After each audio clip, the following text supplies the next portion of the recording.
امیر و غریب سے مجلس کسی کے گھر بھی ہوتی ہے فاطمہ مجلس کسی کے گھر بھی ہو آتی ہے فاطمہ کس درجہ خوش نصیب ہے عشق غم حسین کس درجہ خوش نصیب ہے عشق غم حسین گرتے ہیں آنکھ سے اٹھاتی ہے فاطمہ گرتے ہیں آنکھ سے دو اٹھاتی ہے فاطمہ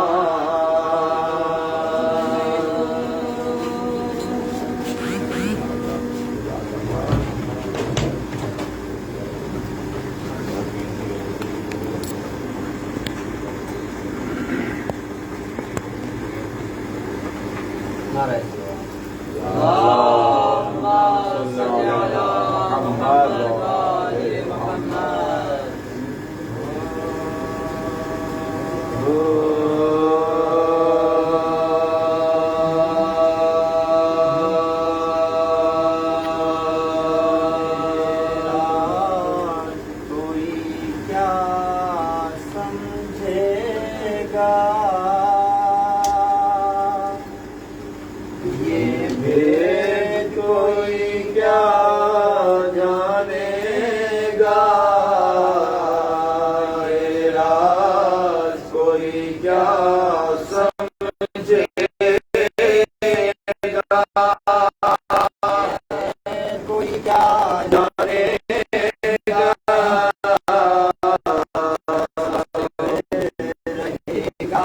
کعبے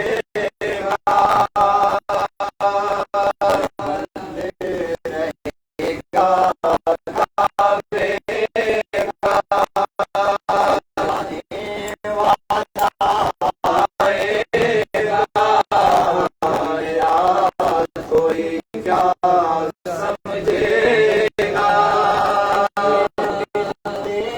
اسد ہے بنت اسد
زینب نے کی امت جد کے لیے اب سے دعا زینب نے کی اس طرح منزل کربلا کے واقعے میں رنگ دونوں نے بھرا ابتدا شبیر نے کی انتہا زینب نے کی اس طرح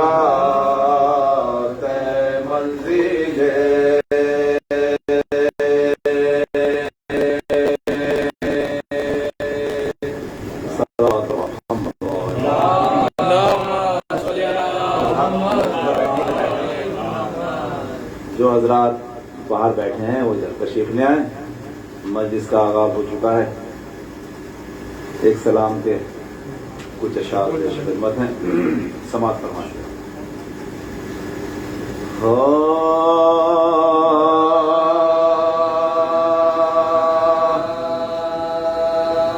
باد حسین نسل امامت نہ کم ہوئی، باد حسین نسل امامت نہ کم ہوئی، باد حسین نسل امامت نہ کم ہوئی. کوثر پکارتا کثرت نہ کم ہوئی، باد حسین نسل امامت نہ کم ہوئی. نیزے کے ساتھ چلتی رہی ساری شریعتیں، نیزے کے ساتھ چلتی رہی ساری شریعتیں، سر کٹ گیا حسینی حکومت نہ کم ہوئی، سر کٹ گیا حسینی حکومت نہ کم ہوئی. اب پھر یوں ہوا کہ نیزہ و خنجر ہی تھک گئے، پھر یوں ہوا کہ نیزہ و خنجر ہی تھک گئے. اس نفس مطمئن نہ یہ عبادت نہ کم ہوئی، اس نفس مطمئن کی عبادت نہ کم ہوئی. باد حسین نسل امامت اب مضطرب ہے نیزہ و خنجر کا اذہان، اب مضطرب ہے نیزہ و خنجر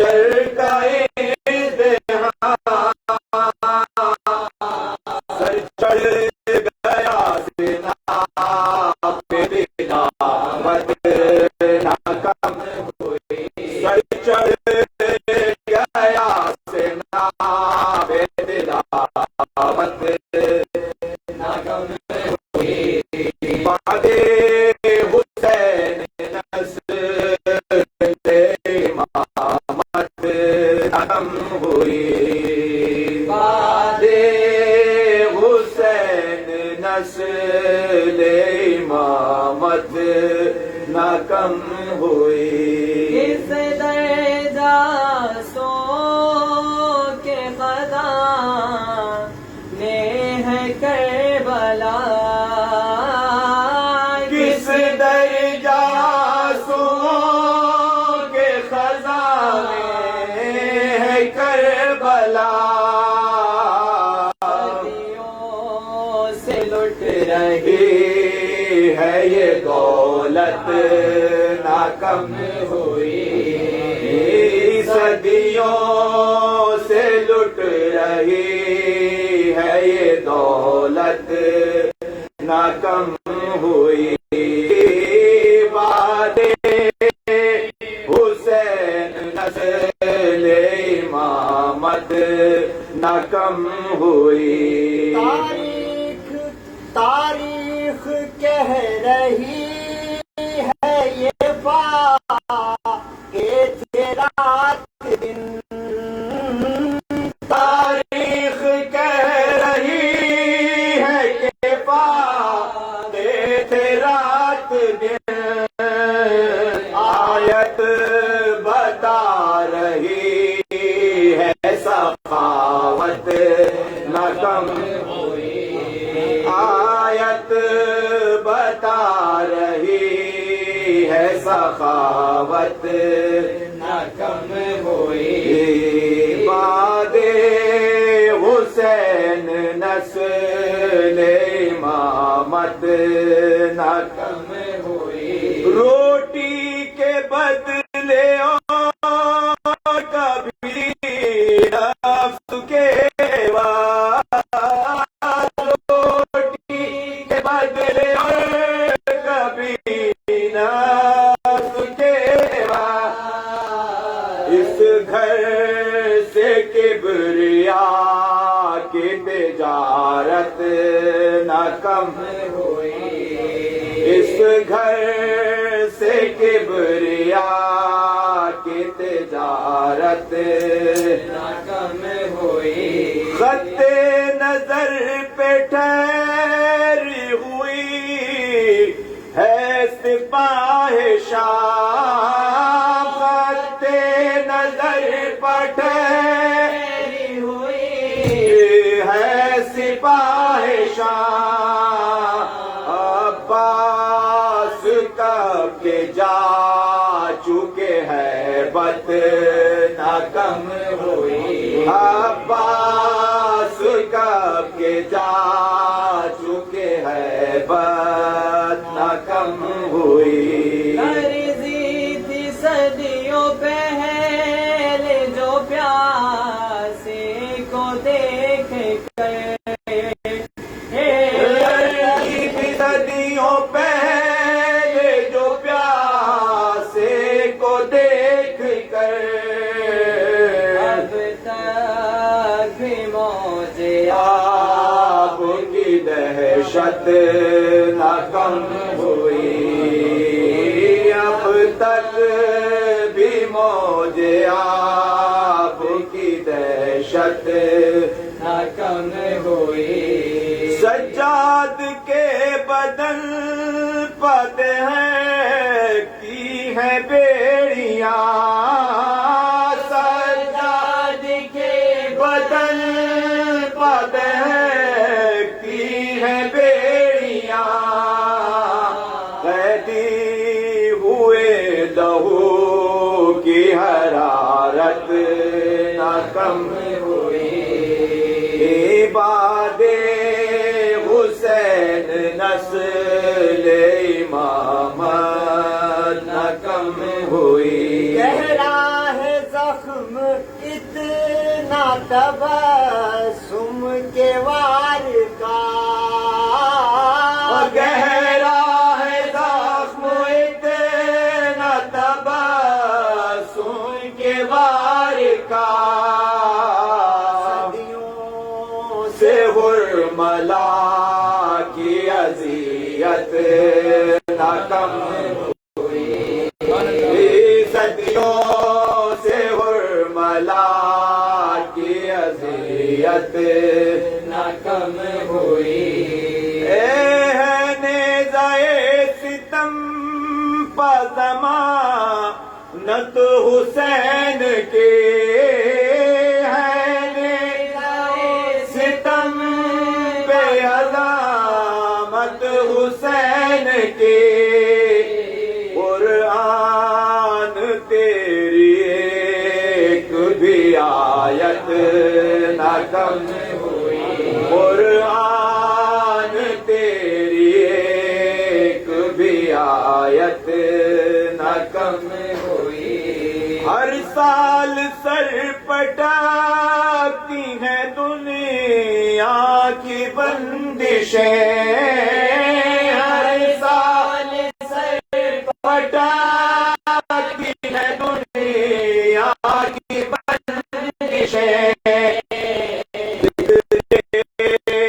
غم حسین کی شدت نہ کم ہوئی، ذکر غم حسین کی شدت نہ کم ہوئی، باد حسین نسل امامت نہ کم ہوئی، مدح علی ہے دولت عقبیٰ بھی ہے نصیب، مدح علی ہے دولت عقبیٰ بھی ہے نصیب، دنیا میں بھی کہیں تیری شہرت نہ کم ہوئی، دنیا میں بھی کہیں تیری شہرت نہ کم ہوئی، باتیں حسین نسل امامت نہ کم ہوئی۔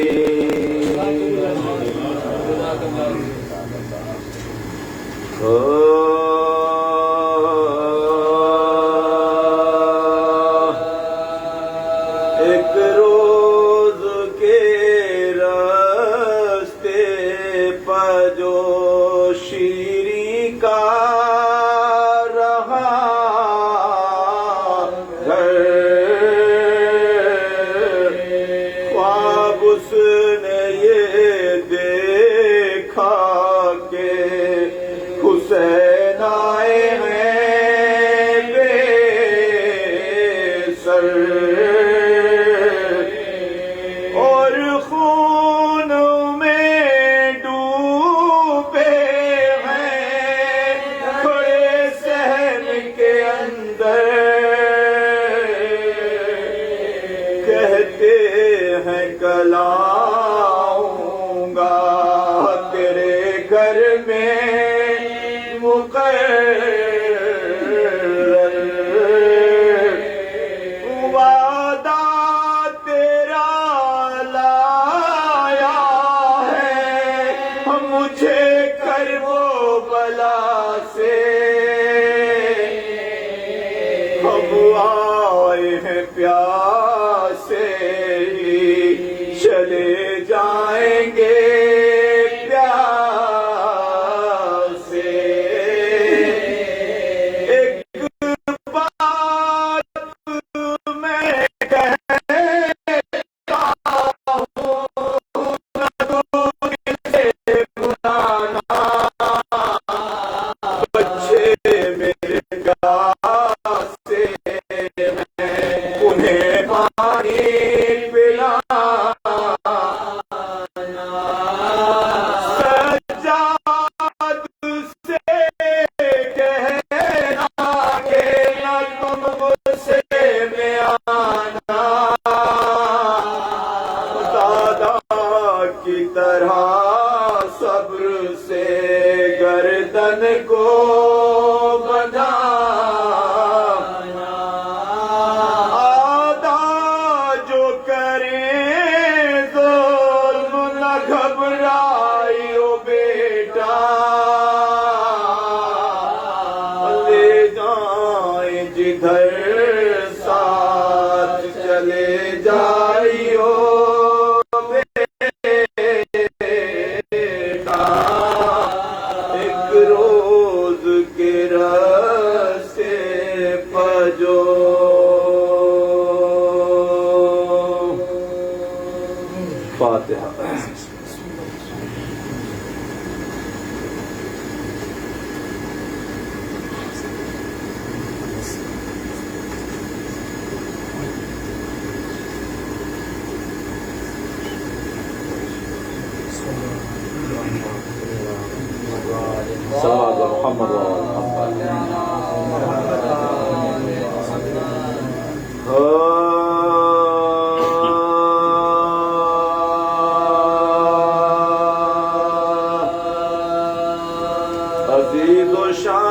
کے زندہ میں جب حرام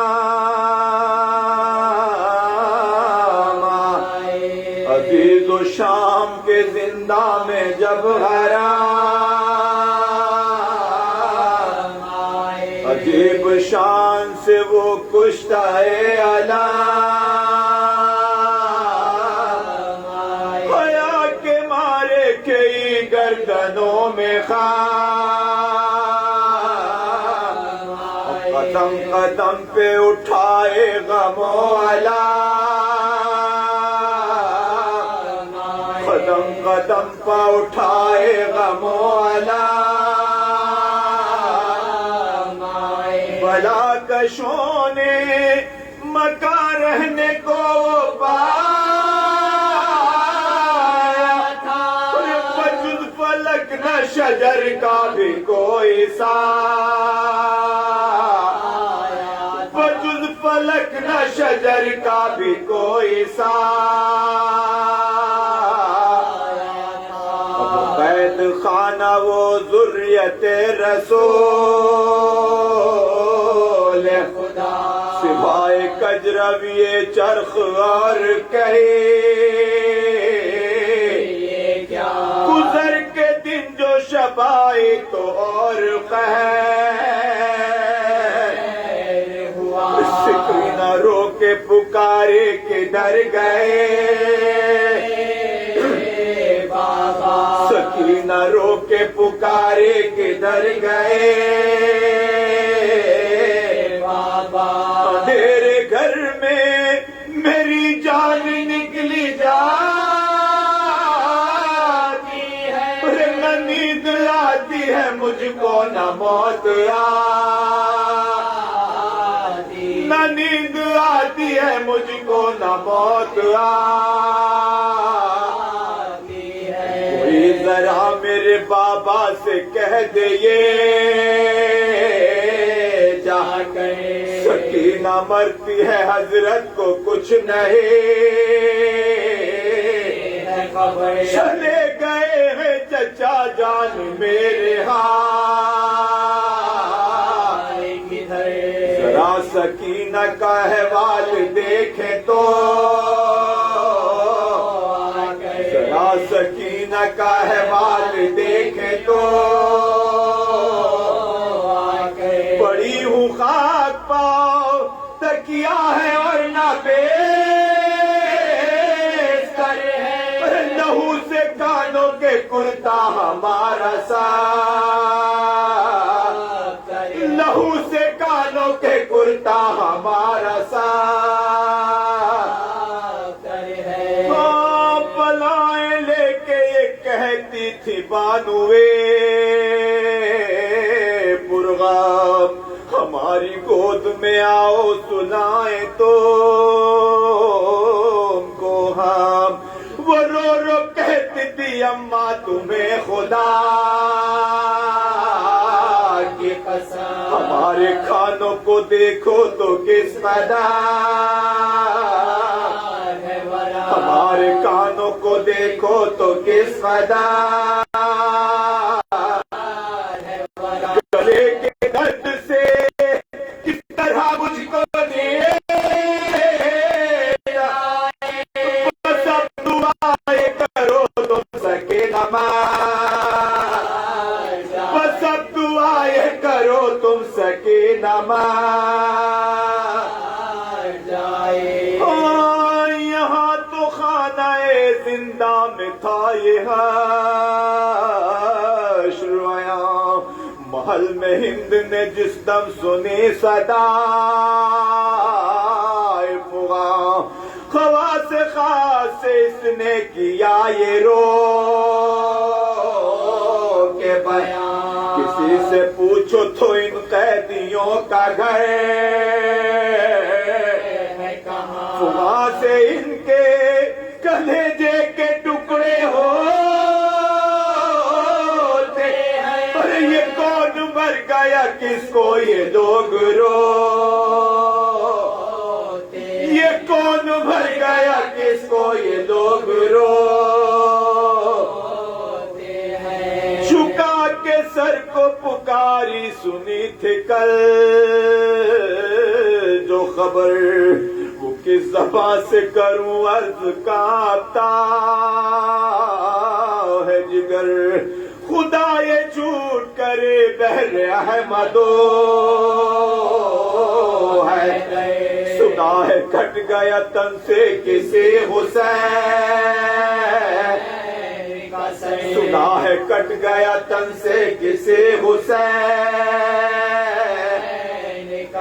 نبی کا لال شہ مشرقین خیر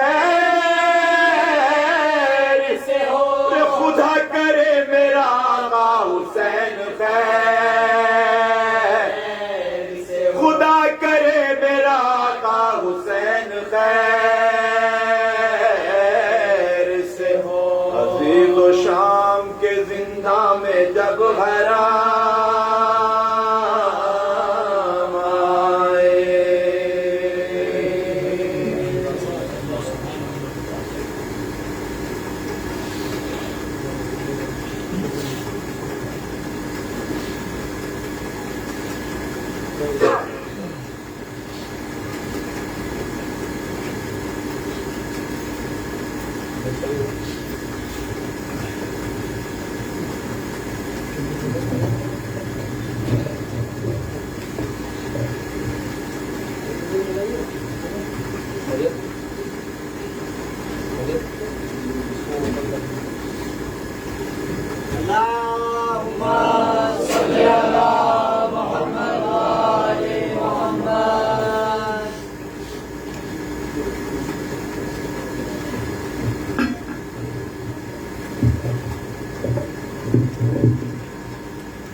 صلوات پڑھو۔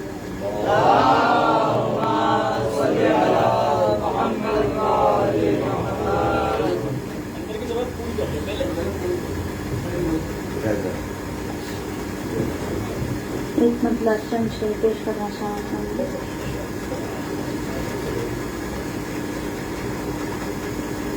اے چاند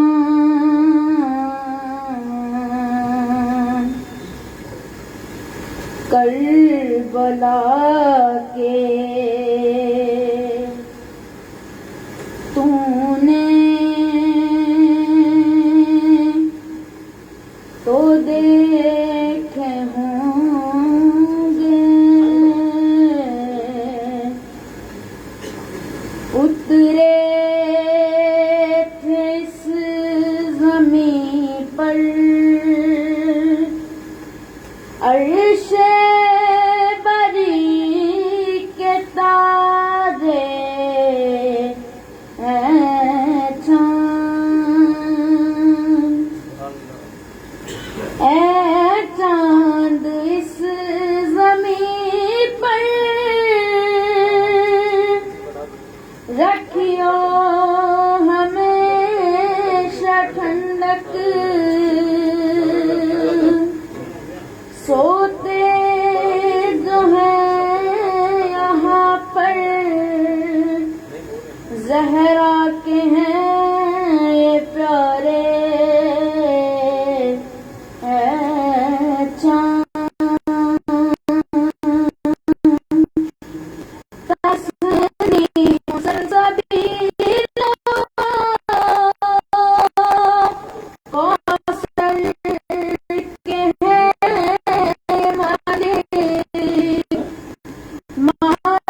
وطن سے مسلم کے دونوں پیارے زینب کے دونوں بیٹے چاند پامال ہو رہی تھی قاسم کی لاش رنگے پامال ہو رہی تھی قاسم کی لاش رنگے عباس اور سرور چنتے تھے ان کے ٹکڑے اے چاند بازو کٹے یہیں پر عباس وفا کے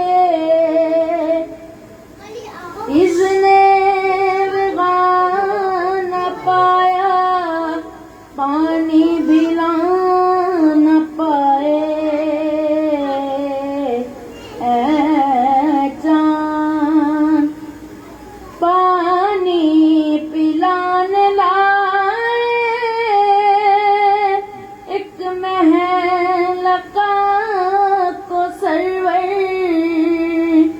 کیا ذبح حرملا نے تیر ستم لگا کے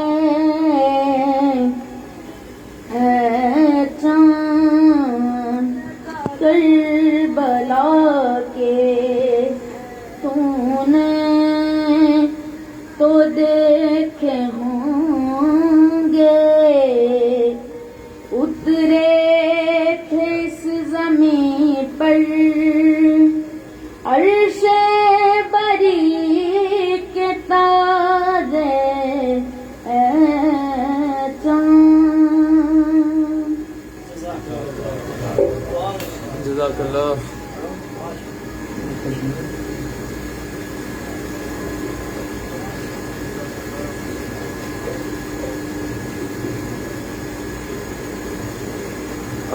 آج اس عشرہ مجالس کی پہلی مجالس جس کو خطاب کرنے آ رہے ہیں عالی جناب مولانا غلام علی نقوی صاحب، تو آئیے ایک سلوات کے ساتھ ان کا خیر مقدم کریں. آپ سب سے گزارش ہے اور مولانا سے گزارش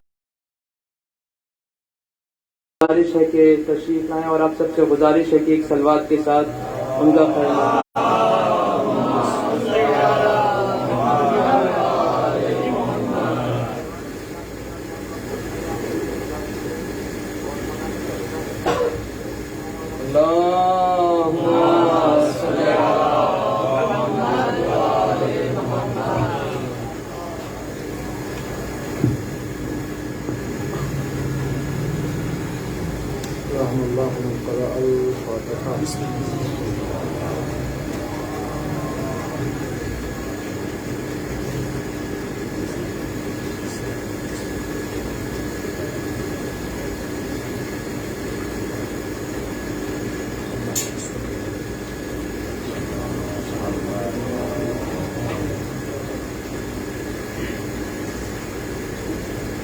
لا حول ولا قوة إلا بالله العلي العظيم. أعوذ بالله من الشيطان الرجيم.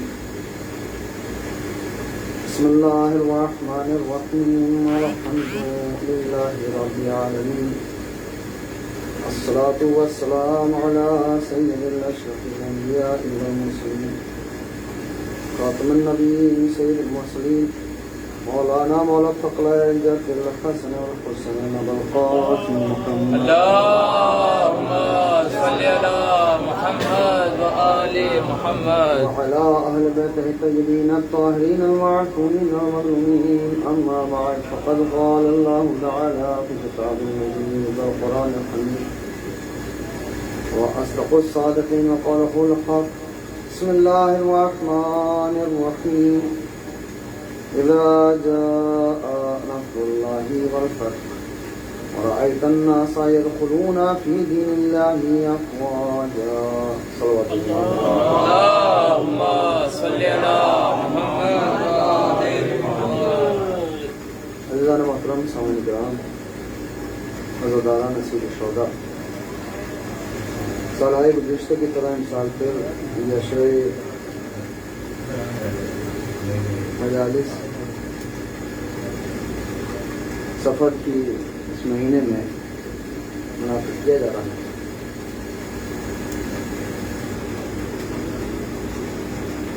خداوند عالم نے ہمیں توفیق دی کہ ہم دوبارہ سے فرشتہ بچھائیں اور مجالس کے اندر شامل ہو سکیں. ہر سال ہمارا وظیفہ اور طریقہ یہ رہتا ہے کہ جب تک اسیران کربلا رہا نہ ہو جائیں تب تک ہم ان کے سوگ میں سوگ منائیں.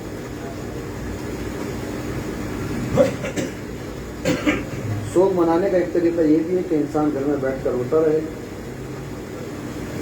اور چہرہ اترا رہے، نہ کسی سے ملاقات کرے نہ بات کرے. لیکن سوگ کا مطلب ہمارا گھر میں بیٹھ کر افسوس کرنا نہیں ہے صرف، بلکہ ہمارا مقصد ہے اس سوگ سے انقلاب کو لانا. اس لیے کیونکہ آنسو دو طریقے کے ہوتے ہیں. ایک انسان پچھتاتا ہے تو آنسو نکلتے ہیں، جیسا کہ ہم پر الزام لگایا جاتا ہے آج کے زمانے میں. آپ لوگ فیس بک اور ٹی وی وغیرہ پر دیکھ رہے ہوں گے اور یوٹیوب پر کے ساتھ بھی شیعہ ہیں جنہوں نے نعوذ باللہ امام حسین کو خود ہی قتل کیا اور خود ہی رو رہے ہیں. تو ایک تو آنسو ہوتے ہیں انسان کے پچھتاوے کے، لیکن ہمارے آنسو پچھتاوے کے آنسو نہیں ہیں. ہمارے آنسو اس لیے نکلتے ہیں کہ کاش ہم کربلا میں ہوتے تو ہم بھی امام حسین کے ساتھ وہی قربانی پیش کرتے کہ جو ان کے ساتھی ہیں. لہذا وہ لوگ کہ جو آج الزام لگا رہے ہیں، جس طریقے کے دفاع کیے جا رہے ہیں کہ صاحب یزید کی کوئی غلطی نہیں ہے اور کربلا ہی نہیں ہوا تھا، تو یہ کہا جا رہا ہے کربلا کا واقعہ ہی نہیں ہوا، یہ تو گڑھی ہوئی ایک کہانی ہے اور کہیں سے کہیں تک تاریخ میں نہیں ملتا. یہاں پر آج جو ہے باقاعدہ فیس بک اور یوٹیوب پر یہ بھی کہا جا رہا ہے کہ صاحب یہ جو ہے غلط بیانی کی جاتی ہے. کربلا کا واقعہ انہوں نے بڑھا دیا ہے، کربلا میں تو کچھ ہوا ہی نہیں تھا اور باقاعدہ دفاع کی جا رہی ہے. ایسے حالات میں ہمارا فریضہ ہے کہ ہم فرشتہ بچھائیں. اس لیے کیونکہ جب انکار کیا جانے لگے تو پھر پہنچانا ضروری ہے کہ کربلا میں ہوا کیا. اس لیے کیونکہ دنیا انکار کر رہی ہے کربلا سے اور حسین نے انکار کیا تھا بیعت سے. دونوں میں فرق ہے. دنیا یہ چاہ رہی ہے کہ کسی طریقے سے کربلا کو اور کربلا کے ذکر کو ختم کیا جائے، حالانکہ کربلا انسانیت کا اور اسلام کا اور عدل کا ایک پیغام ہے. کربلا صرف اس لیے نہیں ہے کہ صاحب ہم صرف اور صرف آنسو بہاتے رہیں روتے رہیں. نہیں، جب ہم روتے ہیں تو ایک انقلاب آتا ہے، سیلاب آتا ہے. وہ سیلاب یہ ہے کہ دنیا پریشان ہو کر یہ کہنے پر مجبور ہو گئی ہے کہ کربلا ہوئی نہیں. کچھ لوگ دفاع کر رہے ہیں کہ صاحب کچھ بھی صحیح، یزید کتنا ہی برا صحیح مگر تھا تو صحابی کا بیٹا، لہذا اس کو معاف کر دینا چاہیے. دیکھیے، ایک ہوتی ہے برائی، ایک انسان برا ہے سمجھ میں آتی ہے بات. ایک انسان شراب پیتا ہے یہ اس کا اپنا فیل ہے. ایک انسان بے نمازی ہے یہ اس کا اپنا فیل ہے. اب میں اپنی بات کا آغاز کرنے جا رہا ہوں. ابھی میں نے اپنی آیت کا ترجمہ نہیں کیا، لیکن آپ میرے موضوع اگر پہنچ جائے تو انشاءاللہ سمجھ میں آئے گا کہ میں کیا کہنا چاہتا ہوں. ایک انسان بے نمازی ہے، جانتا ہے نماز پڑھنا گناہ ہے، نہیں پڑھ رہا ہے، یہ اس کا اپنا عمل ہے۔ ایک انسان شرابی ہے، پتا ہے کہ شراب پینا حرام ہے مگر شراب پی رہا ہے، یہ اس کا اپنا عمل ہے۔ لیکن اگر کوئی انسان یہ کہے کہ صاحب بے نمازی ہونا اس میں کوئی برائی نہیں ہے اور اسلام اس کو منع کرتا ہے کہ اس کے اندر کوئی حرج نہیں ہے، یہ غلط ہے۔ انسان شراب پی رہا ہے، جانتا ہے کہ حرام ہے، لیکن وہ یہ چاہے کہ صاحب اسلام یہ کہتے کہ صاحب شراب پینا کوئی غلط کام نہیں ہے، تو یہ غلط ہے۔ یزید برا آدمی تھا، لیکن اس کے ساتھ ساتھ یزید سے امام کا تقابل اس وجہ سے نہیں تھا، یا امام اس کا سامنا اس وجہ سے نہیں کر رہے تھے کہ وہ شرابی تھا یا بے نمازی تھا۔ بات یہ تھی کہ وہ قرآن کو جھٹلا رہا تھا اور یہ چاہتا تھا کہ یہ ثابت کر دیا جائے کہ جو کچھ میں کر رہا ہوں وہ بالکل صحیح ہے اور قرآن غلط کہہ رہا ہے، رسول غلط کہہ کر گئے۔ کربلا اسی چیز کا نام ہے۔ اور عزیزان محترم، یہ بات پہنچانے کے لیے، یہ بات کوشش کرنے کے لیے جب ہم دنیا کے اندر تبلیغ کرنے کے لیے نکلتے ہیں، تبلیغ کا ہمارا طریقہ ہے بولا، یہ طریقہ آزمودہ ہے، کامیاب ہے، سکسیس ہے۔ دنیا کی تبلیغ کرتی ہے اس کا طریقہ کچھ الگ ہے، اور ہم جو طریقہ ہم نے جو آزمایا ہے وہ طریقہ الگ ہے۔ پہلے اس کا پریکٹیکل کیا گیا ہے اور جب اس کا نتیجہ نکلا ہے تب ہم نے اس کو اختیار کیا ہے، اور پریکٹیکل کرنے والا کوئی اور نہیں ہے، وہ جناب زینب ہے جنہوں نے کر کر بتایا ہے دیکھو فرشادہ بچھاؤ گے تو انقلاب پیدا ہو جائے گا۔ نتیجہ ہمارے سامنے آیا ہے تبھی ہم نے۔ دیکھیں، ہر انسان دنیا میں ہر اس چیز کو استعمال کرتا ہے جس کو دیکھ کر یہ دیکھ چکا ہو کہ اس کا نتیجہ کیا ہونے والا ہے۔ قرآن صاف لفظوں میں کہتا ہے بسم اللہ الرحمن الرحیم انا نحن نحیی الموتى ونکتب ما قدموا وآثارهم، ہم نے تمہیں موت اور حیات دینے والے ہم ہیں، اور ہم تمہارے ہر ایک عمل کو لکھ رہے ہیں، اور صرف عمل نہیں لکھا جاتا بلکہ اس کا اثر بھی لکھا جاتا ہے۔ پتہ چلا ہر عمل کا اثر ہوتا ہے، یعنی مجلس کا بھی کچھ نہ کچھ اثر ہے۔ اگر مجلسیں بڑھ رہی ہیں تو اثر ہو رہا ہے، گھٹ رہی ہیں تو اثر نہیں ہو رہا ہے۔ اگر تبرک بٹنے میں کمی ہو رہی ہے تو اثر ہو رہا ہے، اثر نہیں ہو رہا ہے، اور اگر تبرک بڑھ رہا ہے تو اثر ہو رہا ہے۔ مجلسوں کی تعداد آپ دیکھیں بڑھ رہی ہے، تبرکات جو ہے باقاعدہ بڑھ رہے ہیں۔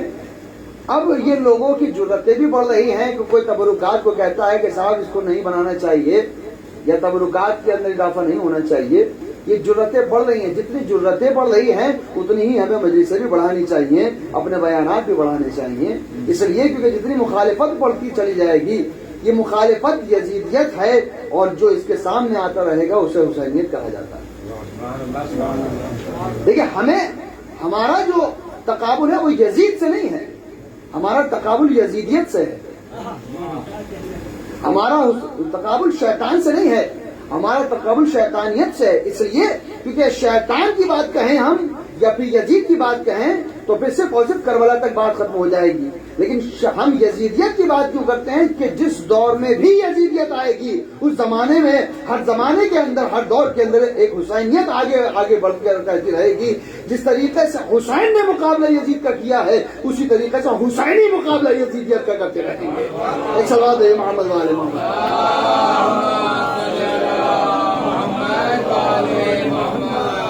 ہمارا مشن سمجھے، ہمارا مشن کیا ہے؟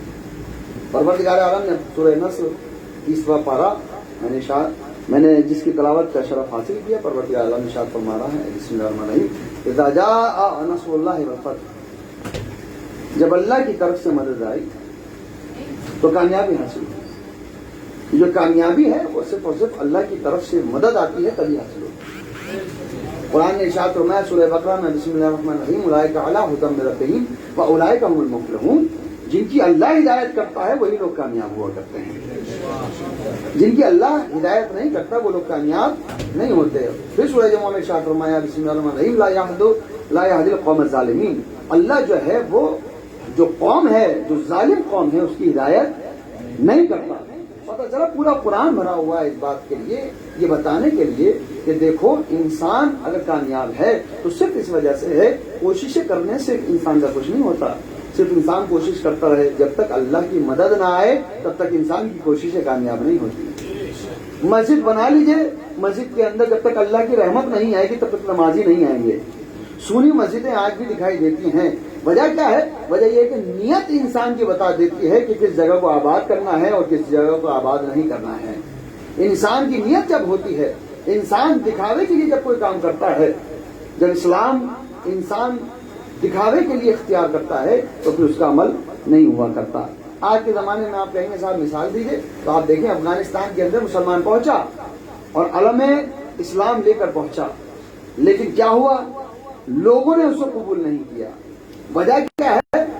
وہاں سے مسلمان بھاگنے لگے، جانے لگے کہ ایسے اسلام سے بھائی اللہ بچائے کہ جہاں پر دامن پر مظلوموں کے خون کے نشان لگے ہوئے ہوں۔ پتہ چلا وہ انسان مسلمان ہی نہیں ہوتا جو کسی مظلوم کا قتل کرنے کے بعد اپنے اسلام کو اجاگر کرنے کی کوشش کر رہا ہو۔ بتایا جا رہا ہے کہ دیکھو پرچم دیکھ کر یہ مت سمجھ جانا کہ یہ اسلام ہے، لیکن اس کا کردار کیا ہے، اور کردار جب ہی نظر آئے گا جب پہلے بیٹھو صاحب محمد والے محمد۔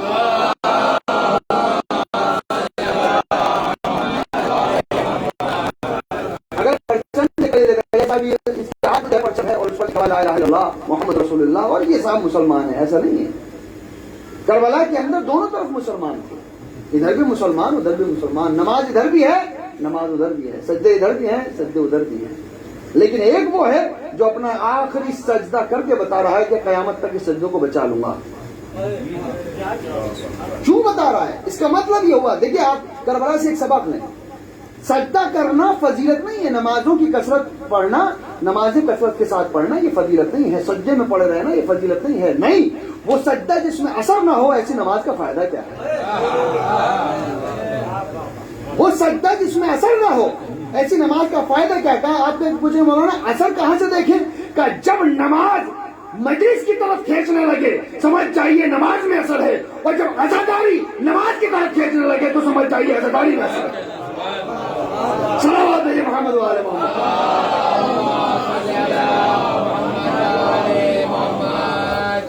ایک انسان مجلس سے کرتا رہے، دن دن مجلس سے کر رہا ہے، زندگی کا ماتم کر رہا ہے، کما کا ماتم کر رہا ہے، سینے کا ماتم کر رہا ہے، نماز ہی نہیں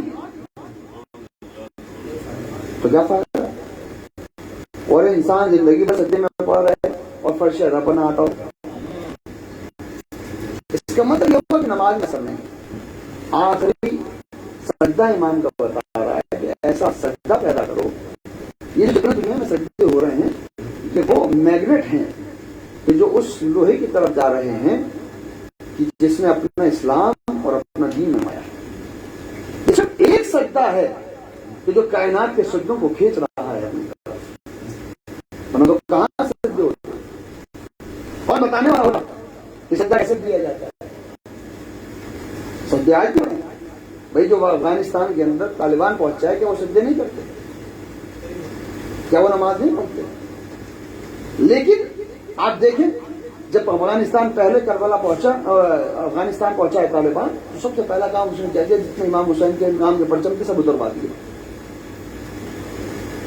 3 دن گزرے تھے، ایک مرتبہ احساس ہوا کہ ہم نے غلط کیا، دوبارہ سے پرچم لگا دیا، اب کہنے لگے کہ صاحب ہمیں قبول کر لو، اس لیے کہ ہم جو ہیں وہ طالبان نہیں ہے کہ جو قتل کرنے کے لیے آئے تھے، غرق کرنے کے لیے آئے تھے۔ وجہ کیا ہے؟ وجہ یہ ہے کہ جانتے ہیں کہ ہمارے اسلام پر دنیا کو یقین نہیں ہے۔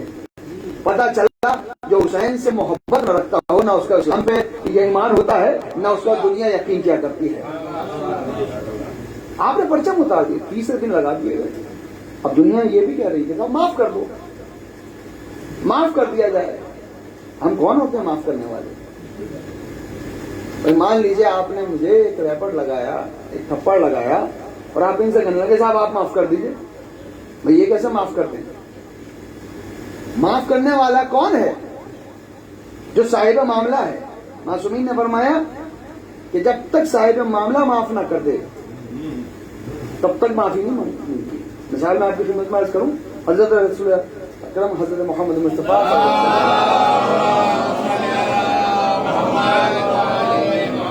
امام کی بزم، رسول کی بزم سجی ہوئی ہے، امیر لوگ بھی آتے تھے، غریب لوگ بھی آتے تھے۔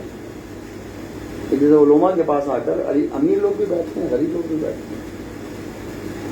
اب امیر لوگ یہ سمجھتے ہیں جب ہم بیٹھے ہوں تو کوئی غریب نہ آئے، اور غریب یہ سوچتے ہیں کہ جتنا زیادہ ہو سکے ہمیں اپنے عالم دین کے پاس بیٹھنا نصیب ہو جائے.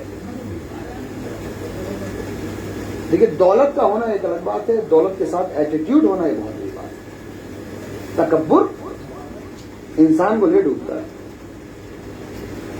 ذہن میں آ گئی مثال تو میں عرض کروں، ایک صاحب جو ہے آیت اللہ موجود تھے، وہ بیٹھے ہوئے تھے، ان سے کوئی مسئلہ ثواب، کوئی جوان جو ہے مسئلہ پوچھ رہا تھا، اس کو مسئلے کا جواب دیا کہ صاحب جو ہے کچھ خمس کا پیسہ لے کر آئے، اور لانے کے بعد جو ہے ان کو دیا.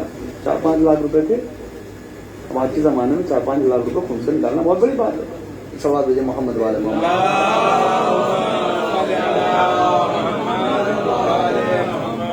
کس سے بہتر انداز میں سوال بھیجیں گے محمد والے.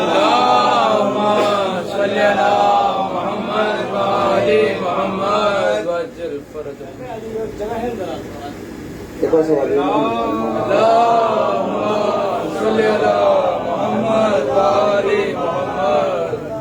کسی سے بہتر انداز میں سوال بھیجیں محمد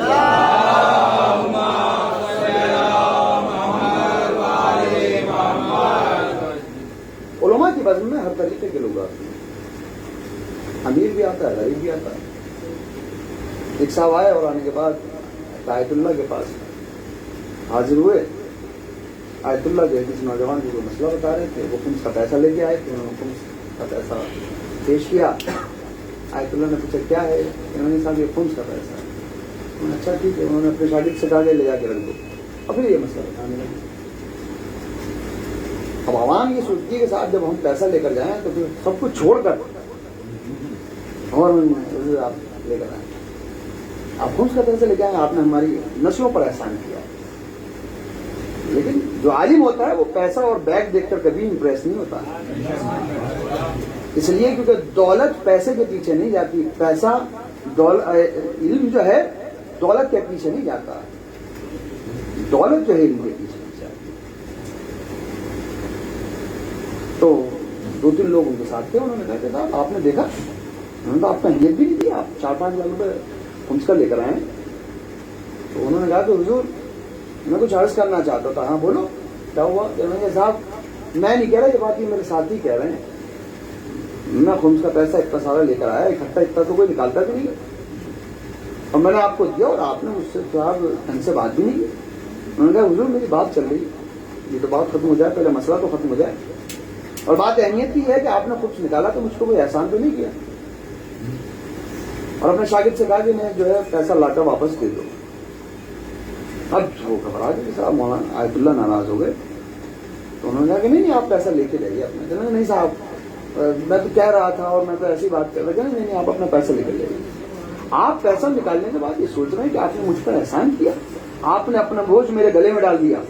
آخرت میں اللہ پوچھے گا کہ مستحق تک پہنچا یا نہ پہنچا. آپ کی ذمہ داری تو ادا ہو گئی ہے، ادا کرنے کے بعد مستحق تک پہنچانا میری ذمہ داری ہے. لہذا مجھ پر کوئی احسان مت جتاؤ، بلکہ میرا احسان یہ ہے کہ اگر مستحق نہ پہنچایا، مستحق تک نہ پہنچایا تو تمہارا خمس نکالنا بھی بیکار ہو جائے گا. تو یہ احسان ہمارا. لہذا علماء کی بزم کے اندر دونوں طریقے کے لوگ ہوتے ہیں. بات جو میں عرض کر رہا تھا وہ یہ کہ صاحب معاف کر دیجیے. طالبان کا کہنا یہ ہے کہ معاف کر دیجیے. اور بہت سارے ہندوستان کے لوگ بھی جو ہے باقاعدہ دفاع کے اندر باقاعدہ ان کے بیانات آ رہے ہیں. صاحب معاف کر دینا چاہیے. اگر کوئی معافی مانگ رہا ہے بالکل معاف کر دینا چاہیے، مگر معافی صحیح انسان سے مانگنی چاہیے. ایسا نہیں کہ صاحب آپ نے میرے ساتھ لڑائی کی ہے اور جو ہے ان سے معافی مانگنے لگی. نہیں، حضور کی بات میں سجی ہوئی ہے. ایک صاحب آئے، غریب لوگ بھی بیٹھتے تھے، امیر لوگ بھی بیٹھا کرتے تھے. ہم یہ آئے تو انہوں نے آگے شکایت کی، یا رسول اللہ بڑا اچھا نہیں لگتا جب ہم آپ کے پاس آتے ہیں تو کچھ غریب لوگ بیٹھتے رہتے ہیں. آپ ایسا کیا کریے تو ہم لوگ آیا کریں ان کو ہٹا دیا کریں، اسے کہہ دیا کریے آپ چلے جائیں. رسول اللہ جب تم دیکھا کرو کہ تمہارے اعتبار سے کچھ غریب بیٹھے ہیں تو تم آئے ہی مت کرو. جب تم یہ دیکھتے ہو کہ میرے پاس غریب تمہارے اعتبار سے، رسول نے یہ نہیں کہا کہ میرے اعتبار سے، تمہارے اعتبار سے اگر کچھ غریب بیٹھے ہوئے ہیں تو پھر تم آیا ہی نہ کہ یہ کہ جو تمہاری نظر میں غریب ہے وہ میری نظر میں اللہ کا بندہ ہے اور وہ بہت امیر ہے. تم دولت سے امیر اور غریب دیکھتے ہو، میں کتنا سے امیر اور غریب ہوں. تمہارا کردار اچھا نہیں ہے تو تم غریب ہو اور وہ امیر ہے، لہٰذا تم مت آیا کرو. اب وہ خاموش ہوئے گا. بس سجی ہوئی تھی، اتفاق ایک دن باہر گیا. وہ آپ کا واقعہ سنا ہوا، میں اپنی بات کو ایک نتیجے تک پہنچانے کی کوشش کروں. کچھ امیر بیٹھے ہوئے تھے، بس میں رسول میں ایک غریب آیا بیچارہ، وہ بھی بات سننے لگا، بات دے رہے ہیں رسول، وہ بھی آ کر بیٹھ گیا. میں مان لیجیے آپ مجلس میں بیٹھے ہوئے ہیں، کوئی انسان رکشہ چلانے والا آ جائے، کوئی مزدوری کرنے والا آ جائے اور فرش شہرہ پر آ کر بیٹھنے لگے، تو اگر آپ کپڑا سکھیڑنے لگیں تو سمجھ جائیے کہ آپ فرش شہرہ پر نہیں بیٹھے. اور اگر آپ اس کو جگہ دے کر کہیں کہ آپ میرے برابر میں بیٹھے ہیں تو سمجھ جائیے کہ آپ پر فرش شہرہ کا اثر ہونا شروع ہو گیا ہے. جیسے رسول کی پوزیشن میں آیا تو جیسے وہ آ کر بیٹھے تو ایک امیر آدمی نے فوراً اپنا دامن سمیٹ لیا. اب جو اس نے سمیٹا تو رسول نے ایک مرتبہ دیکھا اور دیکھنے کے بعد رسول کا چہرہ خطرناک، سمجھ گیا کہ رسول ناراض ہو گیا. ایک مرتبہ فوراً اس نے کہا یا رسول اللہ میں سمجھ گیا آپ کو اچھی بات نہیں لگی ہے، یا رسول اللہ مجھے معاف فرما دیجیے. اب رسول کا جملہ سنیے، بس میری بات آ گئی. رسول نے فرمایا میں کون ہوتا ہوں معاف کرنے والا؟ معافی اس سے مانگ جس کی شان میں تو نے گستاخی کی ہے،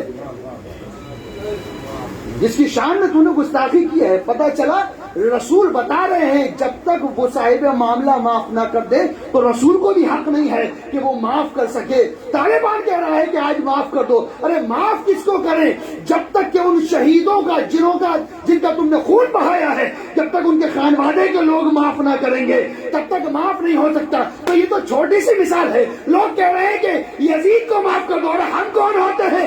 معاف کرنے والا رسول ہو، فاطمہ ہو، علی ہو، حسین ہو. صلوات محمد وعلی محمد.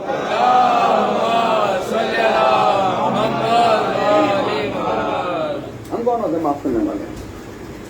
جیسے اس نے دامن کو سمجھا تو رسول نے کہا کہ ٹھیک ہے تو معافی مانگو اس سے. میں نے رسول اللہ میں سے راضی کرنا چاہتا ہوں، کرو راضی. اس نے کہا بھائی میں تجھے راضی کرنا چاہتا ہوں. ایک مطلب اس نے رسول کی طرف دیکھا. رسول نے کہا کہ یہ معافی مانگنا چاہتا ہے. یا رسول اللہ میرے لیے کیا حکم کیا معاف کرو؟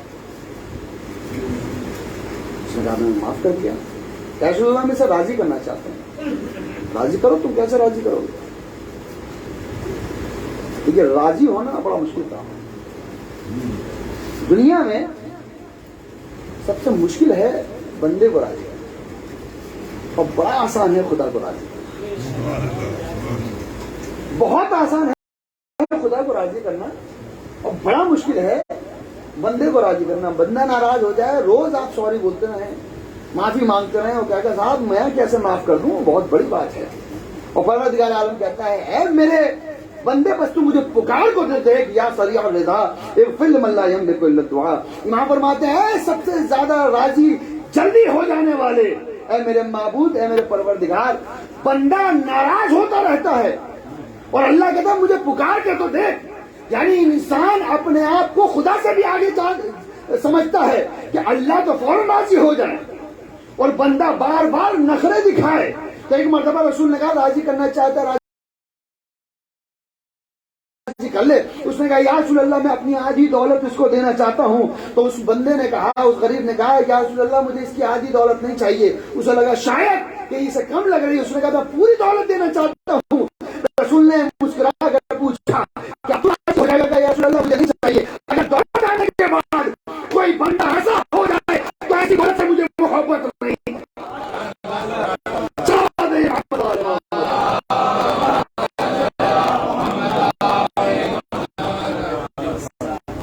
مجھے نہیں چاہیے کیا کروں گا ایسی دولت. لہذا فرش اعظم اس درس گاہ کا نام ہے یہاں پر کم سے کم یہ سکھایا جاتا ہے کہ دولت کچھ نہیں ہے. دولت کچھ نہیں ہے. پیسے والے دنیا میں آئے بھی اور چلے بھی گئے. کرسیاں آتی ہیں، جب تک کرسی پہ انسان ہے تو سلام کرتے ہیں. اور جب منصب چلا جاتا ہے تو کوئی سلام کرنے والا بھی نہیں رہتا.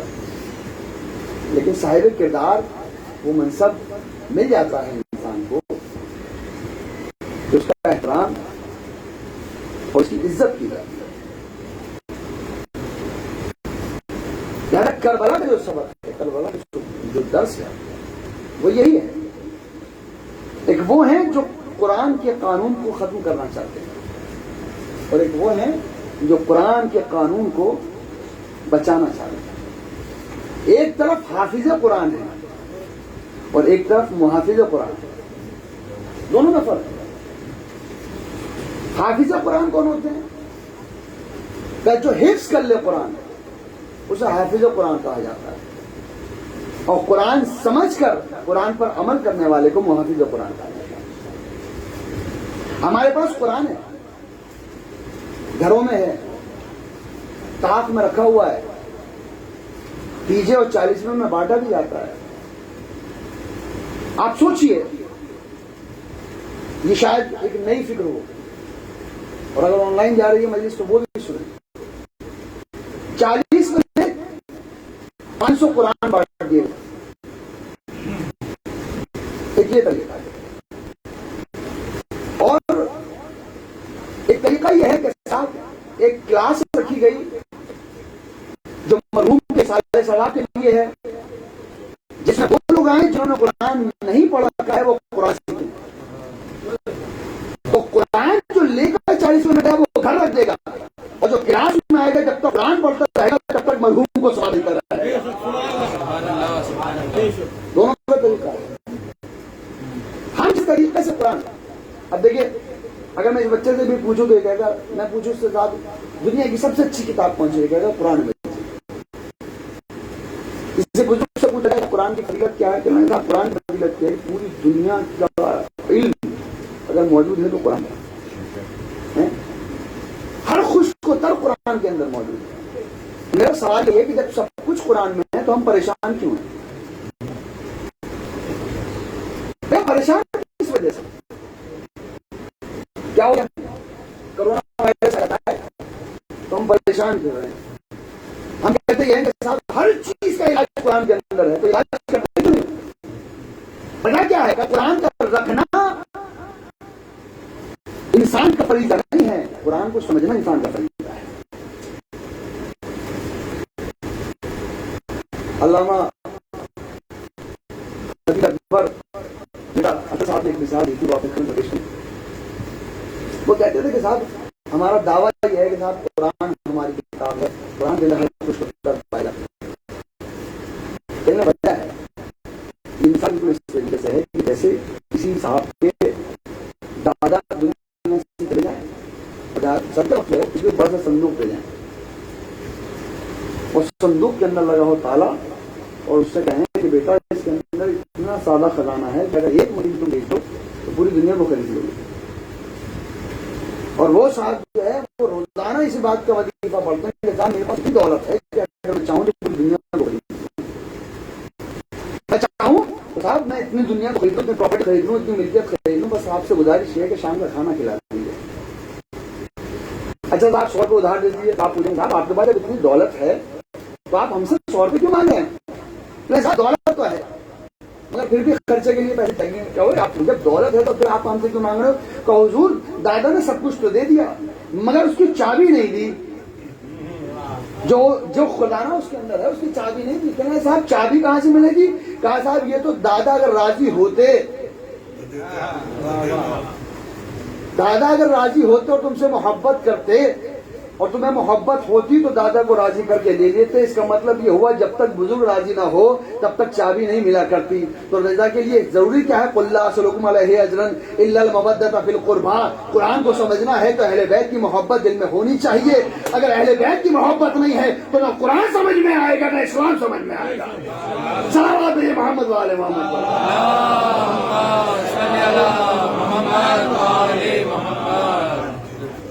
ہمیں ضرور دعوے کرتے رہے صاحب اسلام بہت اچھا ہے. دعوے کرنے سے تھوڑی ہوتا ہے. قرآن جیسی کتاب پوری کائنات میں نہیں ہے، بالکل صحیح ہے، لیکن ثابت کون کرے گا؟ قرآن کون پڑھ رہا ہے؟ کربلا ہے ہی افغانستان۔ یزید کا پہلا مشن تھا کہ قرآن کو جھٹلائے اور قرآن کے قانون کو ختم کر دے۔ امام نے انہوں کے میزہ پہ تلاوت کر کے بتایا جس کا قانون توڑنا چاہتا ہے میں اسی کو بیان کروں گا۔ یہ کتنی بڑی بات ہے۔ آج ہم جس طریقے سے عزاداری کر رہے ہیں اور عزاداری کے ذریعے سے ہم دنیا تک پہنچانا چاہتے ہیں، سب سے پہلی بات یہ کہ ہم فرش ادا کی عظمت کو سمجھیں۔ فرش ادا ہے کیا؟ فرش ادا صرف بیٹھنے کی جگہ نہیں ہے، فرش ادا اس دستگاہ کا نام ہے، اس تبلیغ کی جگہ کا نام ہے کہ جہاں صرف اور صرف پیور اور فلٹر علم دیا جاتا ہے۔ لیکن لفظوں پہ غور کریے گا، پیور اور فلٹر دنیا میں مخلوط اور ڈپلیکیٹ بہت بک رہا ہے۔ دنیا اگر محتاج ہے تو میڈیا کی، اور میڈیا کبھی بھی بک جاتا ہے۔ میڈیا سے جو کہو جیسا کہو کہلوا سکتے ہیں، جس کو مشہور ہونا ہو وہ میڈیا کا سہارا لے۔ لیکن ہمارے پاس خدا کا شکر یہ ہے کہ غدیر سے ایک ایسا میڈیا ملا ہے کہ جو بالکل پاک و پاکیزہ ہے، جو کہا جاتا ہے وہ سچ کہا جاتا ہے، اس کے علاوہ کچھ نہیں کہا جاتا ہے، اور یہاں کہنے والا بھی وہی ہوتا ہے جو وضو کر کے بیٹھا کرتا ہے، اور جو وضو کر کے بیٹھتا ہے وہ سچ ہی کہا کرتا ہے، جھوٹ نہیں بولا کرتا۔ صلوات محمد وعلی محمد۔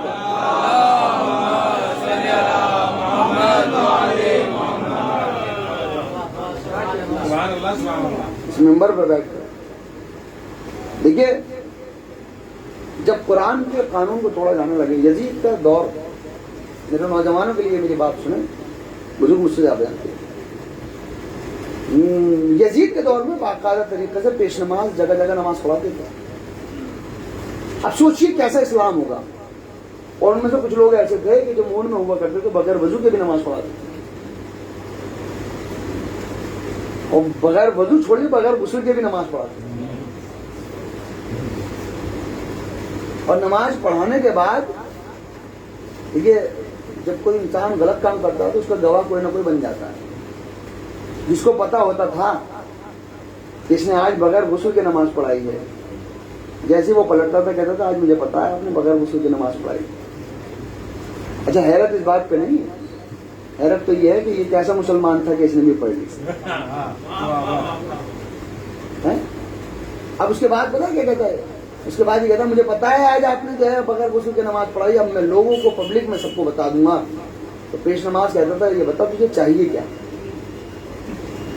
جہاں ایسا اسلام ہو، سوچئے وہاں پر اگر کوئی قانون توڑ رہا ہے تو قانون کا محافظ ہی تو بولے گا، کوئی اور تھوڑی بولے گا۔ قرآن کی مخالفت ہو رہی ہے تو وہی بولے گا جس کے گھر میں قرآن اترا ہوگا۔ بھائی کسی کو برا کیوں لگے گا؟ اس لیے کیونکہ جس کی محنتوں سے قرآن باقی رہا ہے، جب محنتیں مٹنے لگیں گی تو وہی بولے گا جس کے گھر میں قرآن آیا، جس کی چادر میں قرآن آیا، جس کے بازار میں قرآن آیا، جس کے سجدے میں قرآن آیا، جس کے گھر میں قرآن آیا، جس کی روٹیوں پر قرآن اترا ہو، وہی تو بولے گا۔ مسلمان کہتے ہیں صاحب انہیں کیا ضرورت تھی جانے، کیوں جا رہے تھے امام حسین، کیا ضرورت تھی امام حسین کو قربانی دینے کی؟ عجیب بات ہے۔ آج کہنے لگے کہ صاحب یہ جو عزاداری ہے یہ بدعت ہے۔ میں نے آج کی مجلس کا آغاز اسی وجہ سے کیا اور اسی کلام سے کیا کہ لوگ جو یوٹیوب اور فیس بک پر باقاعدہ کہہ رہے ہیں کہ صاحب محرم تو یہ کربلا ہوئی، اور جو لوگ مانتے ہیں کربلا ہوئی تو یہ کہتے ہیں کہ صاحب یہ عزاداری کیا ہے، یہ مجلس کیا ہے، یہ ماتم کیا ہے۔ اچھا یہ بدعت ہے، مجلس کرنا بدعت ہے۔ ہم نے پوچھا صاحب دلیل، کہ جو رسول نے نہ کیا ہو وہ بدعت ہوا کرتا ہے، جو رسول نہ کریں وہ بدعت ہے۔ میں نے کہا آپ اپنے فیصلے پر باقی رہیے گا۔ میں نے کہا صاحب بالکل جو رسول نہ کریں وہ بدعت ہوا کرتا ہے۔ آپ نے دلیل سنی؟ جو رسول نہ کریں وہ بدعت ہے۔ میں نے کہا اچھا تو ایک کام کریں، آپ سب سے پہلا کام یہ کریں کہ آپ اپنے والد محترم کو سلام کرنا بند کر دیں۔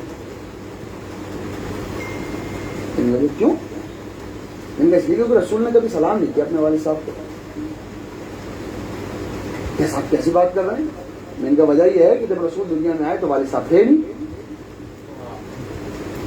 بھائی جب والد تھے نہیں تو سلام کسے کرے؟ تو لہٰذا اب ہر مسلمان کو چاہیے کہ اپنے والد صاحب کو سلام نہیں. مولانا صاحب آپ بات نہیں سمجھے. اگر رسول کی پیدائش کے وقت اور ان کے بچپن میں ان کے والد صاحب ہوتے تو وہ ان کو سلام ضرور کرتے. تو میں نے یہی تو ہم کہتے ہیں اگر کربلا میں رسول ہوتے تو مجلس بھی کرتے, فرش شہدا بھی بچھاتے, ماتم بھی کرتے. پہلے ہی سننا یعنی آپ جو کہہ رہے ہیں کہ رسول نے ہی کیا کی بدعت نہیں بتایا جا رہا ہے. رسول نے خود کہا ہے کہ بیٹی کون پیدا ہوگا, تمہارے بزرگوں کا ماتم کرے, جوانوں کا ماتم کرے. یہ کربلا کا ایک پیغام ہے. اور عزیزان محترم اس فرش شہدا سے ہم بہت کچھ مل رہا ہے, لیکن یہ جو یوٹیوب وغیرہ ہے یہ ہمیں بہت نقصان دے رہا ہے. ہمارا نوجوان کسی کو بھی سنتا ہے, کچھ بھی سنتا ہے اور اس پر بغیر کسی تحقیق کے عمل کرنے لگتا ہے. آج ایک کلچر چل پڑا ہے, کورونا وائرس نے تھوڑا اس کے اندر شدید اضافہ کیا ہے کہ صاحب فرش شہدا پر نہ جا کر گھر میں مجلس کر لی جائے, آن لائن کر لی جائے. آپ کیا کریں گے آن لائن تو دکھائے گا یہ, ہم فرش شہدا پر جائیں کیا کریں گے. آپ کتنی آن لائن مجلس کر لیجئے لیکن جو یہاں آئے ہوئے ہیں وہ وہاں نہیں آئے ہوئے. جو یہاں آئے ہوئے ہیں. اچھا مجلس کا ایک سب سے بڑا فائدہ یہ کہ یہ بیٹھنا سکھاتا ہے, سلیقہ سکھاتا ہے بیٹھنے کا. آپ دنیا میں کہیں بھی چلے جائیں,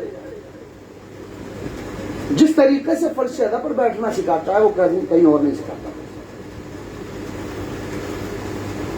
آپ کو کرسی پہ بیٹھنا سکھا سکتے ہیں, اسٹینڈنگ میں کھانا کھلانا سکھا سکتے ہیں, اچھے کپڑے پہننا سکھا سکتے ہیں, لیکن سلیقے سے بیٹھ کر سننا یہ صرف اگر دکھایا جاتا ہے تو صرف اور صرف فرش شہدا پر دکھایا جاتا ہے. وجہ یہ نہیں ہے کہ صاحب کہنے والا بہت اچھی بات کہہ رہا ہے اور ایسا ہے کہ صاحب جادو ہے اس کی باتوں میں اور بات میں ایسا اثر ہے. نہیں, اس کی بات میں اثر نہیں ہے, اس کلام میں اثر ہے, اس ذکر کے اندر اثر ہے جو انسان سننا ہے. اور اس مجلس کا سب سے بڑا فائدہ کیا ہے, یہ ہمارے کردار کو فلٹر کرتا ہے, ہمارے بچوں کو درس دیتا ہے. شاید یہ آخری بات ہو, یہیں سے میں اپنی بات کو آج میں نے مقدمہ بیان کیا ہے. فرش شہدا ہمارے لیے نعمت ہے.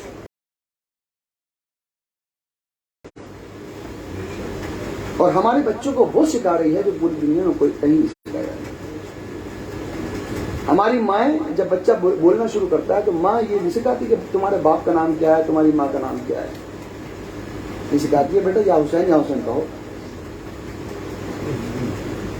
اور بچوں کو ماتم کرنا بھی آتا ہے. آپ دیکھیں بہت اچھی اچھی ویڈیو, بہت خوبصورت ویڈیو یوٹیوب وغیرہ پہ آپ کو دکھائی دیں گے. یہ سلیقہ کس نے بتایا؟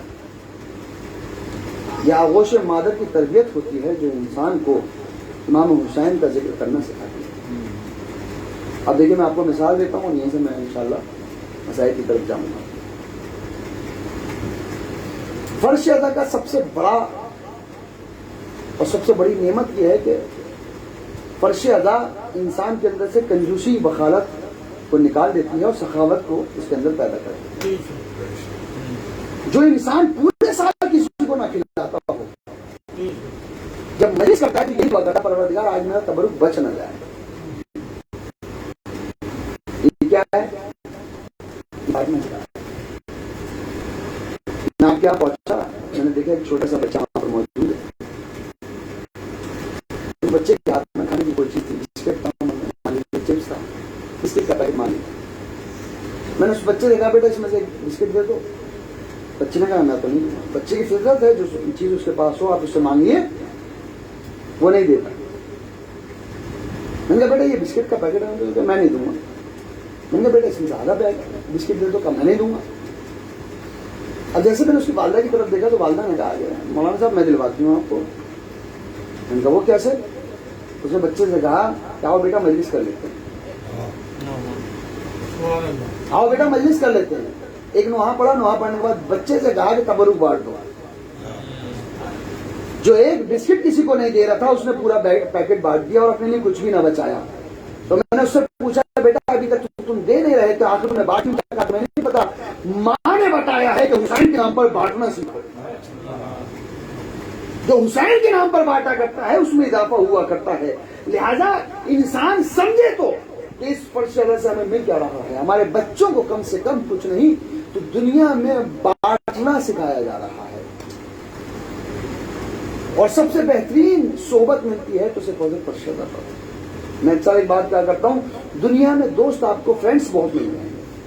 کالج میں مل جائے گا, یونیورسٹی میں مل جائے گا, انسٹیٹیوٹ میں مل جائے گا, گلی میں مل جائے گا. مگر دو جگہ کے دوست ایسے ہوں گے جو بالکل پاک و پاکیزہ ہوں گے. ایک جماعت کا دوست اور ایک فرش اللہ کا دوست. یہ ایسے ہوں گے کہ جن کا کردار بھی پاکیزہ ہوگا, لباس بھی پاکیزہ ہوگا اور ان کی دوستی بھی پاکیزہ ہوگا.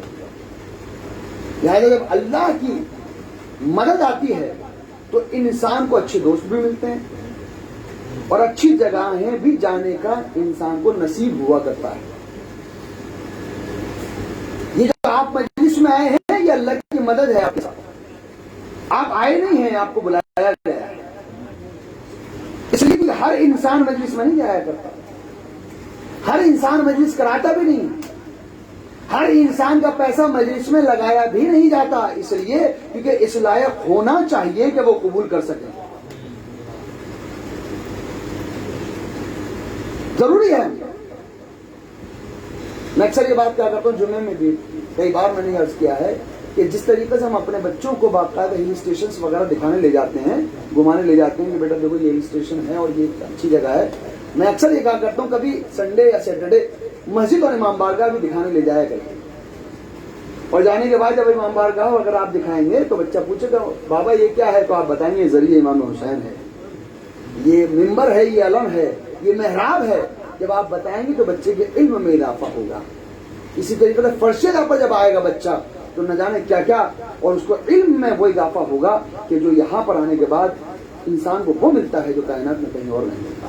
اس لیے آیت اللہ خامنئی نے فرمایا کہ اگر چاہتے ہو کہ تمہارا بچہ باوفا ہو تو اسے فرش ادا پر لے کر آؤ. باوفا اگر چاہیے. اور میں نے جیسے عرض کیا کہ مجلسوں کی کامیابی یہ ہے کہ اگر یہ مجمع مسجدوں میں نظر آئے تو مجلسیں کامیاب ہیں, اور وہاں کا مجمع اگر یہاں نظر آئے تو وہ کامیاب ہے. اس لیے کیونکہ دوستی کرو تو ایسے انسان سے کرو کہ جو کم سے کم عزادار ہو اور نمازی ہو. رشتہ بھی کرو تو ایسے سے کرو.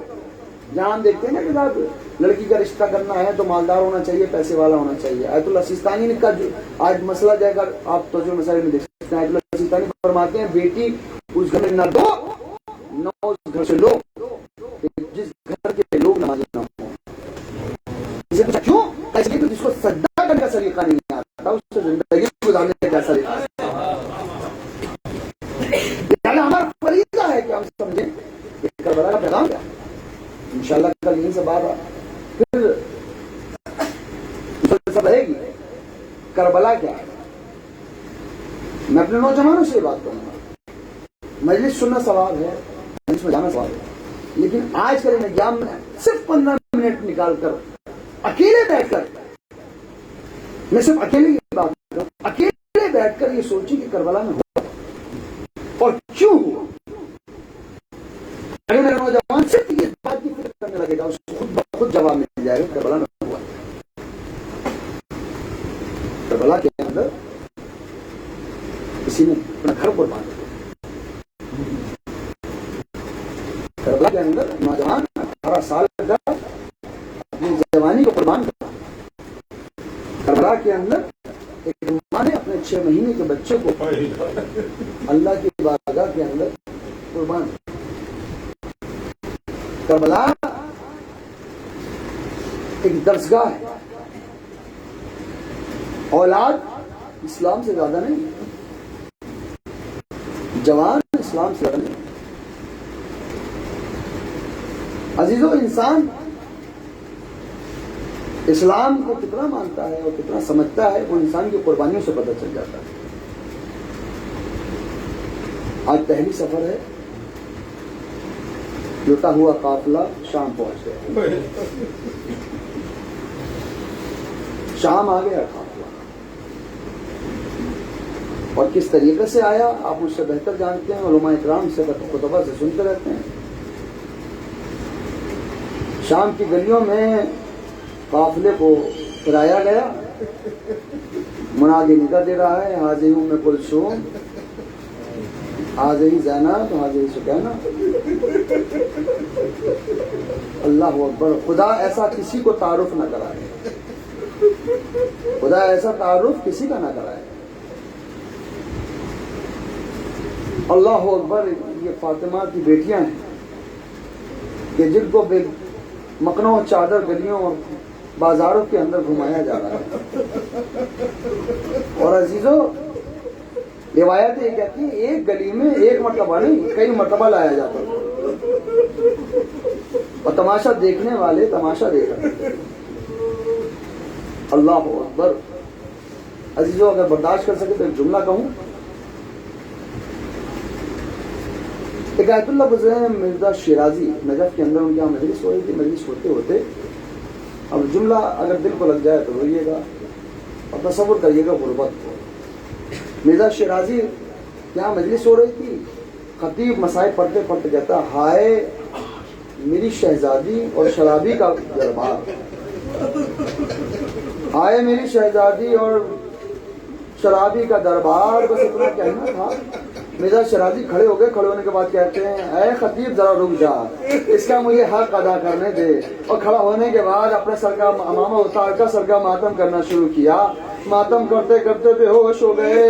اب جو افاقہ ہوا پوچھا ہے آیت اللہ کیا ہوا؟ کہا ارے تم نے نہیں سنا؟ خطیب نے کیا کہا کہ ہائے میری شہزادی اور شرابی کا دربار۔ میں یہ سوچ رہا ہوں جب مجھ سے سن کر برداشت نہ ہوا تو سید سجاد نے کیسے برداشت کیا ہوگا۔ جزاکم ربکم خیر الجزا۔ خدا آپ کو کسی غم میں نہ رلائے سوائے غم حسین۔ ہاں عزیزان محترم، شام کا بازار، شام کا دربار، اللہ اکبر۔ امام سے کسی نے پوچھا مولا آپ پر سب سے زیادہ ظلم کہاں اٹھائے گئے؟ امام نے کہا الشام الشام الشام۔ اللہ اکبر۔ ہاں عزیزان محترم، تاریخ نے بیان کیا۔ اب ایک جملہ اور سنیے تاریخ کا۔ ایک بیوی نے دیکھا کہ یہ بیویاں جب چلتی ہیں تو جہاں یہ بیویاں قدم رکھتی ہیں اور قدم اٹھاتی ہیں تو وہ جگہ سرخ ہو جاتی ہے، وہ جگہ سرخ ہو جاتی ہے۔ تو کسی نے پوچھا آخر یہ جگہ سرخ کیوں ہو جاتی ہے؟ ان کے پیروں میں ایسا کیا لگا ہوا ہے کہ جہاں یہ قدم رکھتی ہیں وہ جگہ سرخ ہو جاتی ہے؟ کسی نے کہا تو نے غور سے نہیں دیکھا، ان بیویوں کے پیروں میں آبلے ہیں، وہ پھٹ چکے ہیں، خون جاری ہے، جہاں یہ بیویاں قدم رکھتی ہیں وہاں خون کے نشانات پڑ جاتے ہیں۔ جزاکم ربکم خیر الجزا۔ خدا آپ کو کسی غم نہ لائے سوائے غم حسین کے۔ عزیزان محترم لیجیے یہ قافلہ، ارے ایک مرتبہ جیسے دربار یزید کے باہر روکا گیا تو مغرب کا وقت تھا جب یہ روکا گیا، اور اگلے دن صبح فجر تک ارے یہ قافلہ کھڑا رہا۔ جناب زینب نے پوچھا اے پھوپھی اماں یہ قافلہ روکا کیوں گیا ہے شہزادی؟ ارے بادہ دربار کے اندر کرسیاں لگائی جا رہی ہے تاکہ ہمارا تماشا لوگ دیکھیں، اتنا سننا تھا۔ زینب نے کہا اے بیویوں میں بد دعا کرتی ہوں تم آمین کہنا۔ ابھی زینب نے ہاتھوں کو اٹھایا، ارے کیا دیکھا؟ نوکے نیزہ پر بھائی کا سر، گریہ فرما رہے ہیں اے بھیا، ارے آپ کیوں گریہ فرما رہے ہیں؟ اے زینب اگر آج اسی عالم میں ارے بے مقنع و چادر دربار میں نہ گئی میری محنت پر خاک پڑ جائے گی۔ زینب نے کہا بھیا آپ کا حکم ہے تو زینب جاتی ہے، زینب جاتی ہے۔ لیجیے جیسے دربار میں داخل ہوئی، راوی بیان کرتا ہے میں نے دیکھا ایک بچی پنجوں کے بل چل رہی ہے۔ ارے چلتی ہوئی بچی کو دیکھا تو میں نے پوچھا آخر یہ بچی پنجوں کے بل کیوں چل رہی ہے؟ تو بتانے والے نے بتایا ارے اس بچی کا قد چھوٹا ہے، سب کے قد بلند ہے، اس کا دم گھٹتا ہے۔ علی جیسے تعارف شروع ہوا، یزید نے پوچھا یہ تو بتاؤ حسین کے سینے پر سونے والی سکینہ کہاں ہے؟ اتنا سننا تھا، کسی نے کہا یہاں سے ہی سکینہ، یہ سکینہ ہے۔ یزید نے پوچھا سکینہ اب کس کے سینے پر سوتی ہو؟ اتنا سننا تھا، ارے سکینہ نے کہا یزید ارے بابا کے بعد سکینہ سوئی کہاں ہے؟ جزاکم ربکم خیر الجزاء، خدا آپ کو کسی غم نہ لائے سوائے غم حسین کے۔ آپ کی آواز بلند ہو رہی ہے۔ ہاں عزیزان محترم لیجئے، ایک مرتبہ جیسے ہی سکینہ نے کہا کہ سکینہ کہ وہ بابا کے بعد نیند کہاں آتی ہے، سکینہ سوئی کہاں ہے؟ یزید پوچھتا سکینہ کہ اپنے بابا سے ملاقات کرنا چاہو گی؟ کہا ہے ملعون تیرے دربار میں میرا بابا کہاں سے آیا؟ اور عزیزو تصور کریے گا، یہ کہتے کہتے یزید ارے تشت میں رکھے ہوئے کسی چیز پر چھڑی مار رہا تھا بار بار، اور کہتا تھا اے سکینہ کیا تم اپنے بابا سے ملو گی؟ کیا اپنے بابا سے ملو گی؟ بس اتنا کہنا تھا یزید ارے میرا بابا اس دربار میں کہاں سے آیا؟ علی جیسے ہی اس ملعون نے اپنی چھڑی سے ارے اس رومال کو ہٹایا، دیکھا بابا کا سر سامنے ہے۔ ارے سکینہ چاہتی تھی آغوش میں لے لے، سکینہ نہیں، ارے آخر بابا کو آواز دو، ہمیں بھی تو پتہ چلے کتنی محبت ہے۔ جلا ہوا دامن سکینہ نے پھیلا دیا، اے بابا ارے ذرا بتا دیجئے کتنی محبت ہے۔ سر حسین بلند ہوا، آغوش سکینہ میں آ گیا، منہ پہ منہ رکھ دیا، اے بابا آپ کے بعد تماچے لگائے گئے، تازیانے لگائے گئے، پھوپھی اماں کی چادر چھن گئی، ہم بے گھر ہو گئے۔ انا للہ و انا الیہ راجعون۔ لذنب بدائے تسلیما لمرے سیعلم الذین ظلموا انهم ينقلبون محمد وعلى محمد کا مختصر سی بات قبول فرما۔ پروردگار مانیہ مجلس کی تمام جائز حاجات کو قبول فرما، عظیم کی تمام جائز حاجات کو قبول فرما۔ پروردگار کے واسطے محمد وعلى محمد کا اس مجلس کا جو بھی ثواب تم نے مجھے فرمایا، خداوند عالم جو لوگ اسلام کا پرچم اور اسلام کا لباس پہن کر اسلام کو بدنام کرے، خداوند عالم کو نیست و نابود فرمائے۔ خداوند عالم جہاں جہاں فرش شدہ بچھ رہا ہے تمام مومن مومنات کو کی جان والوں عزت و آبرو کی حفاظت فرمائے، خصوصاً مومنین کو کرونا وائرس سے محفوظ فرمائے، اور جو مبتلا ہو چکے ہیں ان کو شفا کامل اور عاجلہ عطا فرمائے، اور دیگر کے واسطہ محمد والے محمد کا علماء کرام کا سایہ، خصوصاً آیت اللہ خامنہ، آیت اللہ سیستانی، آیت اللہ زبطی قبل عمر شفا کامل اور عاجلہ فرمائے، ہر امام کی دور میں تعجیل فرمائے، ہم کو جعوانا صاحب شمار فرمائے، تقبل منا انکا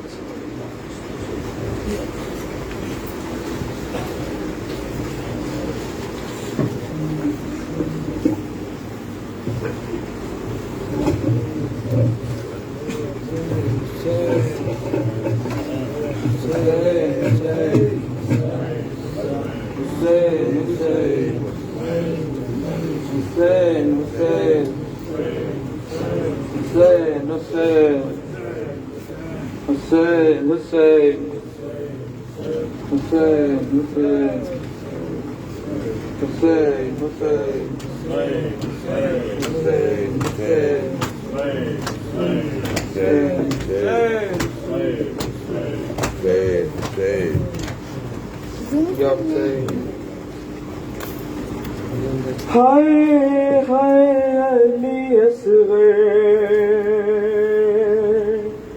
ہائے ہائے علی اصغر، ماں کہتی تھی جلتے ہوئے جھولے سے لپٹ کر، ہائے ہائے علی اصغر، ہائے ہائے علی اصغر، ماں کہتی تھی جلتے ہوئے جھولے سے لپٹ کر، ہائے ہائے علی اصغر، ہائے ہائے علی اصغر، ظالم نے تجھے قبر سے اس طرح نکالا،